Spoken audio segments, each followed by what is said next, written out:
Imagine this scenario. You wake up, you're really excited about a big project, only to find out your whole team is charging ahead. But they're all heading towards different finish lines, Oh, yeah. and everyone's convinced their way is the best way. Does that sound maybe a little familiar? It really does. It's that unseen trap, isn't it?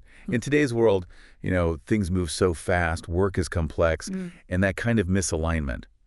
Well, it's not just annoying. Yeah. It's where good projects just kind of fall apart. Yeah. And relationships get strained. The real cost isn't just missing a deadline. It's that trust gets eroded, stakeholders are frustrated, and you end up with these expensive do-overs that feel like starting all over again. Absolutely. It's such a common problem, and it can really undermine even the most brilliant teams. But what if there was a way, maybe a surprisingly straightforward way, to turn that chaos into actual cohesion? So this deep dive, it's all about that transforming those vague ideas, those fuzzy intentions, into a real roadmap everyone can actually get behind and follow. We're going to unpack two really key tools, ones that are often overlooked. The Vision and Strategy Paper, the VSP, and the Memo of Understanding, or MOU. Right. And we'll explore how these aren't just, dry documents or corporate speak. They're actually dynamic tools for building this solid foundation, this covenant, really, of clarity and commitment. And here's where it gets super interesting. Our research shows these ideas aren't exactly new. They echo some really deep ancient wisdom. Okay, intriguing. So our mission today is to show you exactly where teams often stumble with this and how these tools, the VSP and MOU, if you use them intentionally, can keep your team properly on track. They can speed up decisions and honestly just boost your impact significantly, ready to break free from that silent chaos of, just talking past each other. Let's do it. Let's dive in. Okay, so first, let's really shine a light on that unseen trap, misalignment. The research we looked at again and again, it highlights this. Teams hit snags when the vision, the strategy, the actual commitments, when they're all left vague or just unspoken. Yeah. It's often that one thing that makes the difference between real success and, well, a costly mess. And the ripple effect is just huge. Mismatched expectations, they don't just create frustration, right? They actively eat away at trust between people. Think about all the wasted time, the energy, the money poured into efforts that aren't even pulling in the same direction. Yeah. And it can even damage credibility. Plus, when roles aren't clear, you get talented people who either step on toes, or they offend someone without meaning to, or maybe worst of all, they just check out. Disengage. Yeah, that's the killer. It really is a silent killer of teamwork. And I think most of us have felt that, right? That feeling of wanting to be on the same page, but there's no clear map showing how to get there. It's a common frustration. So what we're aiming for here is to give you a kind of shortcut to understanding a solution that's maybe been hiding in plain sight, and one that surprisingly has these incredibly deep historical roots. Which brings us perfectly to what we're calling the dynamic duo for today. The Vision and Strategy Paper, the VSP, and the Memo of Understanding, the MOU. These are the two key instruments we're going to be digging into. Okay, the dynamic duo. So the core idea is that these tools make alignment official, basically. They create a solid foundation for working together. Exactly. They act like a living agreement, clarifying who does what, the goals, the commitments, so everyone's actually moving together. Now that sounds practical, but you said something earlier that caught my ear. Echoes of divine methodology. Can you unpack that? How do these modern tools connect to something ancient? Yeah, it's a really fascinating thread in the research. The sources suggest that underneath this practical language of alignment, there's a deeper reality, one that echoes through, sacred history. And the idea is that a higher power, like the God in many traditions, is fundamentally a God of agreement. Oh. You look at ancient texts, say the Bible, for example, the whole story is structured around covenants. These are sacred agreements defined by incredible clarity, a clear vision, shared responsibility, and mutual devotion. Okay, wow. So it's almost like a blueprint for how healthy relationships and effective projects should work, not just spiritually, but in any kind of group effort. Precisely. Yeah. We think about it from the early promises to Noah, the big pledges to Abraham, the detailed agreements with Moses on Sinai, right up to the new covenant in Christian thought. The narrative is shaped by these sacred agreements. Right. And the key insight for us, for our work today, is that every single one, no matter the specifics, consistently had three core things. Really clear terms, mutual responsibility, and a compelling vision for the future. The texts even call this sacred architecture, like a divine design for integrity in relationships. So clarity isn't just helpful, it's like foundational. Yeah. Without it, things just fall apart. Absolutely. Think about it. Ancient wisdom often teaches that vagueness just breeds confusion. You see it in the detailed laws given at Sinai, or Jesus telling followers to really count the cost before jumping in. These weren't fuzzy invitations. And today, we're drowning in information, right? So clarity becomes like this beam of light, and tools like the VSP and MOU, seen through this lens, are like modern echoes of that covenant design. They fight the fuzziness. I like that clarity as a guiding light. And vision, you said, is the fuel, because these covenants, they always point somewhere, to a future state. It reminds me of that proverb, where there is no vision, the people perish. For a team, that vision, it's the story that holds everyone together, isn't it? It elevates things beyond just managing tasks. It becomes about stewarding something meaningful, a shared calling. Precisely. And strategy, then, isn't just planning on paper. It's actually walking out that covenant. Ancient agreements weren't just words. They demanded action, movement. Right. Strategy becomes obedience with intentionality, like the incredibly detailed instructions for building the tabernacle, or Jesus sending disciples out with specific methods. Strategy is how the vision actually gets legs and starts moving in the real world. Okay, so you bring it all together. The clarity of what's expected, the alignment on the vision, that shared understanding of the path. Yeah. And the research says the outcome is trust. That's the fruit, right? That's the core of it. Trust grows naturally when you have those elements locked in. It's not about, breathing down people's necks. It's about mutual honor. And that frees up a team to be creative, to take smart risks, and to bounce back when things get tough. Resilience. Okay, this is powerful stuff. Let's zoom in on the first tool then. The VSP, the Vision and Strategy Paper. Our sources called it the team's prophetic scroll. That sounds pretty significant. It really is. The insight here is profound. A VSP isn't just a mission statement you stick on a wall. It articulates what a group genuinely believes they are called to do, why it matters deeply, and exactly how they plan to get it done. It's meant to be the team's shared compass, and also a mechanism for holding each other accountable. And the link to ancient texts here is really strong. It's compared to Habakkuk telling people to write the vision, make it plain on tablets so he may run who reads it. Or, like you mentioned, the incredibly detailed plans in Exodus for the Tabernacle, or Nehemiah's meticulous plan for rebuilding Jerusalem's wall. This isn't just good project management. The sources frame it as a kind of spiritual necessity. It anchors the team in a clarity that honors everyone involved and maybe even honors a higher purpose. Yeah, and a good VSP has several key parts, each with real practical meaning for your team. First up is the vision. This is your North Star. Yeah. It's that compelling, aspirational picture of where you want to end up. It's not just what you'll achieve, but why it feels important, significant, like to be a leading voice for redemptive innovation in the tech sector should pull you forward. Got it. The big picture, then there's mission. Right. Mission is the why behind the work. It's more present tense, a concise statement of why your team exists right now. What's your core purpose today? An example might be to empower emerging leaders to transform communities through ethical and faith-rooted innovation. Okay. And values. Those feel important for culture. Hugely important. Values are the guiding principles that actually shape how you make decisions, how you behave, the team's whole culture. They're described as the moral spine. Moral spine, I like that. Yeah. The non-negotiables, like integrity, excellence, humility, maybe restorative justice. These define how you do the work. And then strategic pillars. What are those? These are the key focus areas that will actually drive you towards the vision. It's like Nehemiah assigning different families to specific sections of the wall. Ah, okay. So everyone knows they're part of the bigger picture. Exactly. Maybe it's leadership development or community engagement, concrete areas of activity. Makes sense. And finally, KPIs, key performance indicators. The metrics. Yep, the measurable stuff. How you track progress and keep everyone accountable. This connects to ancient parables, like the one about the talents, where people are given resources and expected to show results. Right, stewardship. Exactly. KPIs help make sure your team isn't just busy, but actually productive and moving towards that vision. So without a VSP, the picture painted is teams might be passionate but unformed, or devoted but directionless. It's more than just admin. It sounds truly formational. It guides, it clarifies, it honors people, and it builds that shared imagination. That's the idea. It shapes the team. Okay, let's shift to the second part of this dynamic duo, the MOU, the Memo of Understanding. Our sources call this one the sacred terms of collaboration. Again, strong language.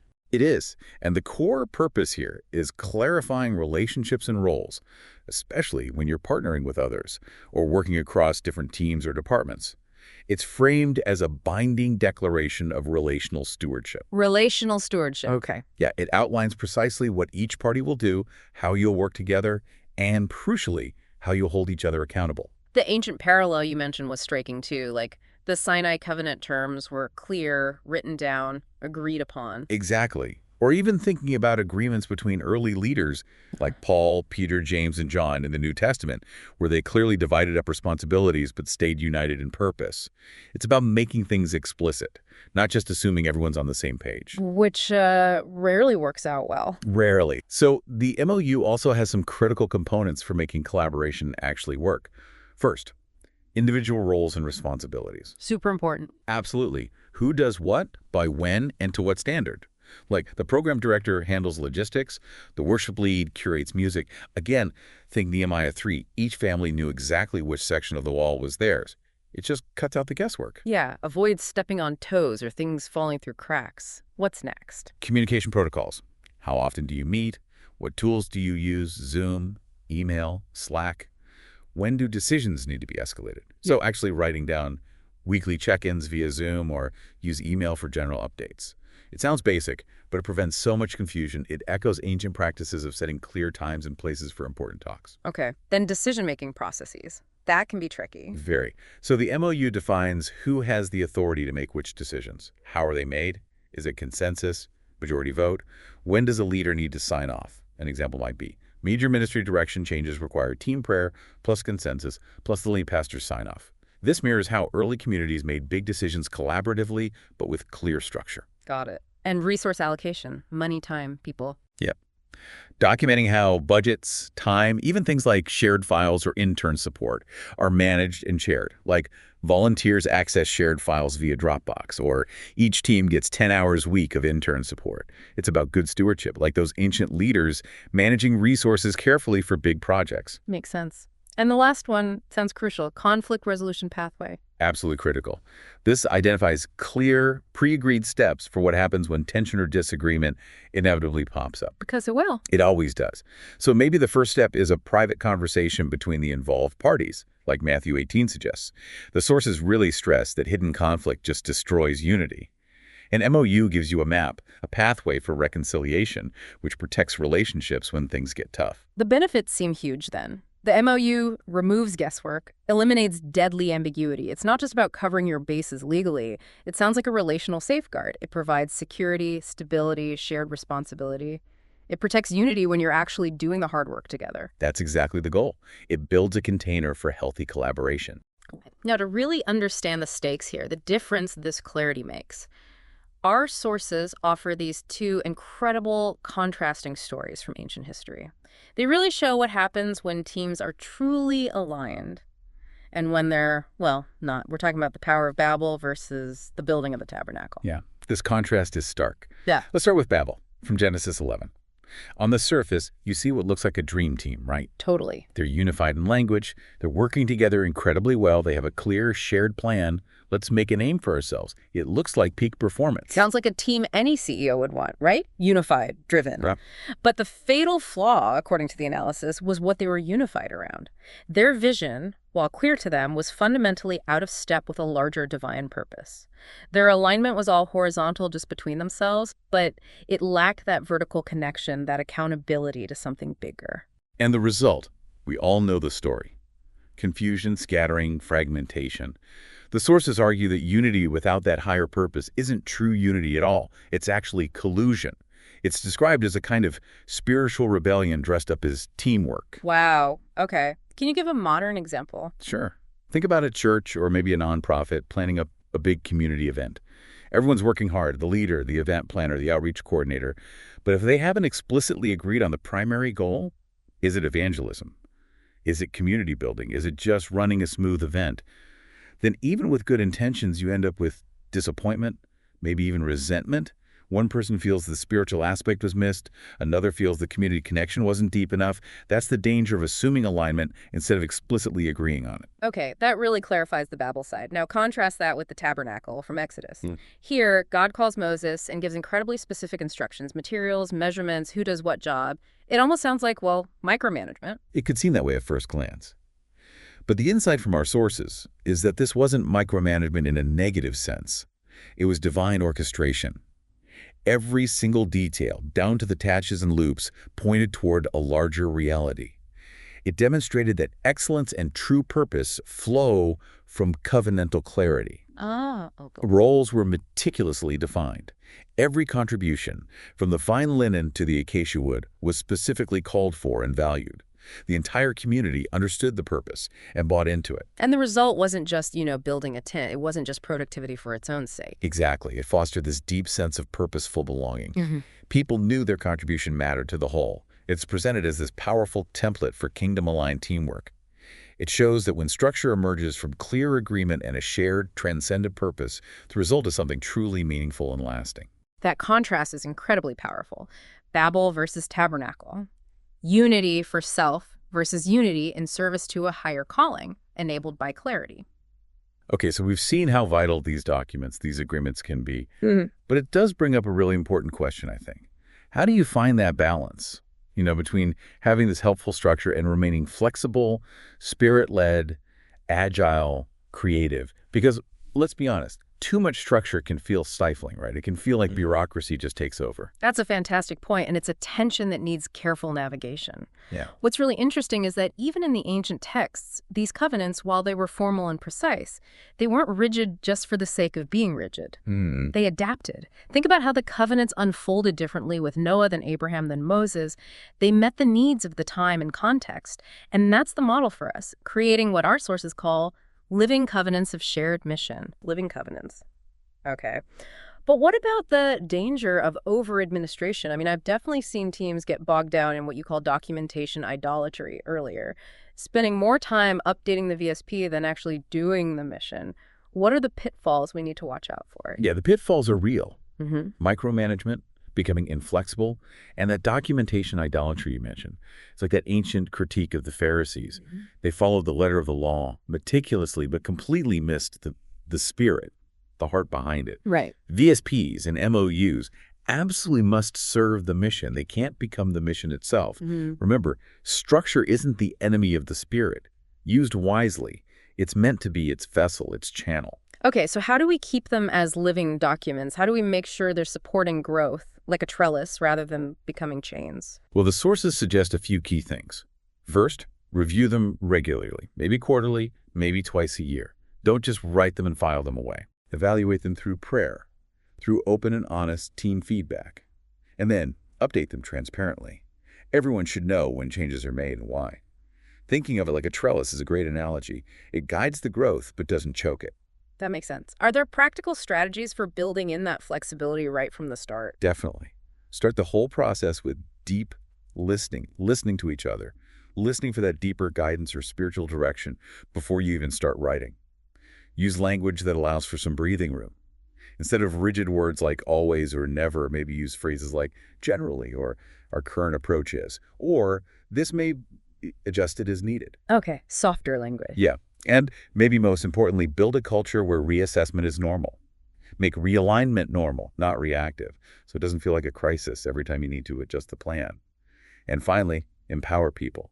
Give individuals room for discernment and initiative within the agreed-upon boundaries. Trust them to make good calls that still honor the overall framework. This all leads to a really critical point, doesn't it? How do you actually discern who your covenant partner should be in the first place? What does all this mean when you're deciding who to bring onto your team, who to collaborate with on a project? What does it mean for your next hire? That's exactly where this idea of discernment before deployment comes in. It's crucial. Ancient wisdom traditions often highlight how carefully individuals were called and relationships were defined. Think about Gideon selecting his army, or Jesus choosing his core group of 12 disciples. It wasn't just about getting warm bodies. It was about finding hearts aligned. Hearts aligned. So why does that specific alignment matter so much? I'm thinking of that ancient question from Amos. Do two walk together unless they have agreed to do so? Precisely. True unity, the kind that lasts and bears fruit, is described in these sources as covenantal harmony. It's this convergence of calling, of character, and of commitment. When that alignment is missing, you risk what's called a covenantal breach. Oh. Yeah. Think about cautionary tales from ancient stories. Leaders who went astray, partnerships that dissolved in conflict, like Paul and Barnabas over John Mark, or even deception within the community, like Ananias and Sapphira.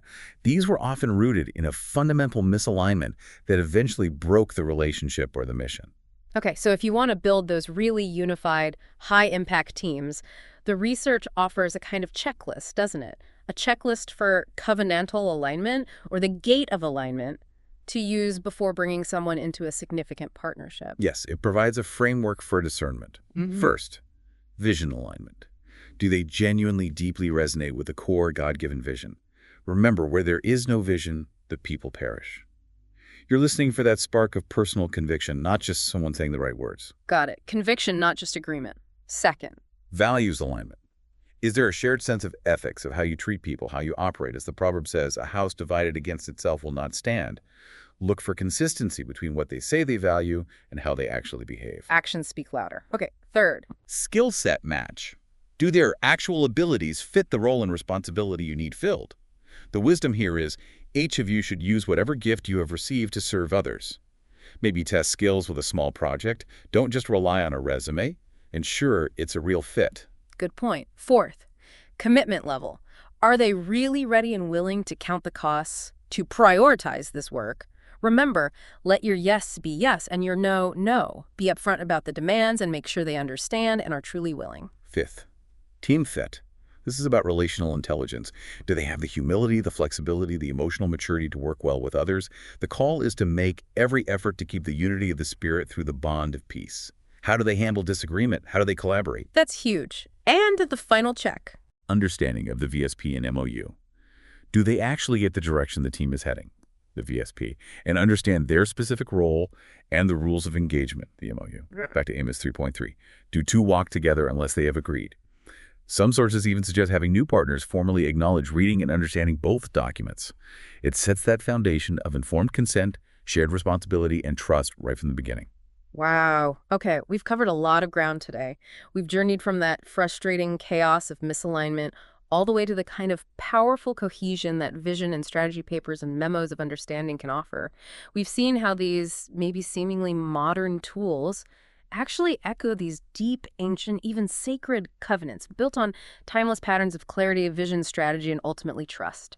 We explored what goes into them, the real dangers of neglecting them, but also the wisdom needed to implement them flexibly, keeping them alive and spirit-led. That pain of mismatched expectations, it's so common, so real. But the good news is, it's largely preventable.